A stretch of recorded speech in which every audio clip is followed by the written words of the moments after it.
Doggone, how did I Look at all those ducks. How did I not hit that? We're out here today in this beautiful canyon, tributary of the Deschutes. Hunting down this little canyon, we've got all these series of ponds with a little creek running between them. It creates this fantastic habitat of cattails and wild grasses. The pheasants seem to just love this kind of terrain. Also creates some good places for some quail, though we haven't bumped into any quail just yet. Damien is out here chasing pheasants with me today. And, chasing them. Yeah, that's what we're doing, isn't it? Damien, let's talk a little bit about the economics of public land.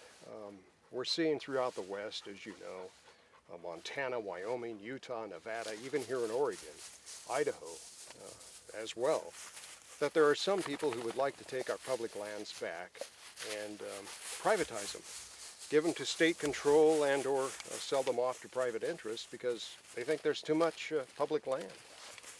That has to impact guys like you. Absolutely it does. I mean, the way we make our living is by utilizing these public lands. Without them, we can't take fellas out, ladies out, hunters out to enjoy the sport of bird hunting in this situation. And some other outfitters really specialize in big game. And then definitely one of the other areas that we specialize in is fishing. Without these public areas, we're out of business. People can't come and recreate in the outdoors. Can you imagine turning the Deschutes River where you fish back to private interests? You know, there's already a lot of private land on the Deschutes River. And right now it works because there is areas that are public that are accessible and that everybody can go and use. And if there was not areas, if it was all private land, there would be extreme amounts of conflict between the public and the private landowners. And as an outfitter, yeah, we would not be able to operate. We wouldn't have places to camp, places to access. It would be very difficult for the public as a whole. A lot of people don't realize the value of some of the laws that we have, like the Land and Water Conservation Fund, which helps provide access for hunters and anglers. A lot of that on the Deschutes River. Hopefully we can get some LWCF funds for that big ranch down there, that 10,000 acre ranch. But without that fund, we're in deep trouble.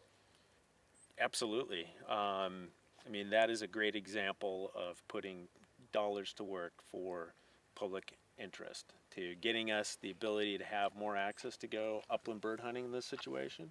But also there's some great wild steelhead rearing tributaries that are on that particular piece of property. And right now, if it stays in private ownership, you never know how it's going to be managed. Well, and we don't have access to it for the most part. Exactly. That's the problem that we see all the time, is that we just don't have access to private land. And thank God for laws like the Land and Water Conservation Fund, which, by the way, Oregon will receive $5.4 million this next year for 6 different projects, and many of them will be beneficial to hunters and anglers, no doubt about it. But would it be safe to say, in your case, Damien, that if we didn't have the public lands that we have, which are the envy of the entire world, that guys like you probably wouldn't be in business?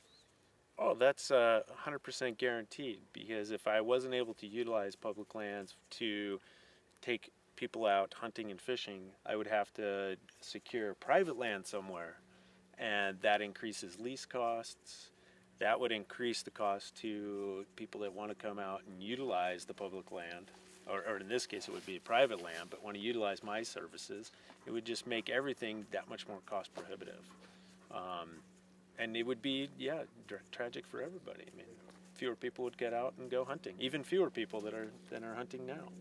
Well, the figures that we see all the time is that the outdoor recreation industry is a $646 billion, and that's with a B, billion-dollar industry throughout the United States. And in Oregon, that has a major impact as well. In Oregon, it employs something like 141,000 people in the outdoor recreation industry. You're one of them. Exactly. And that translates into 13 billion with a B dollars in consumer spending just in Oregon. Yeah, I mean, I was sharing with you, I had these group that came out this past weekend all the way from London, England. They spent time in hotels, eating at restaurants, participating at the bars, and then also coming out and going hunting and fishing with us. There is no doubt that it is very important to our economy.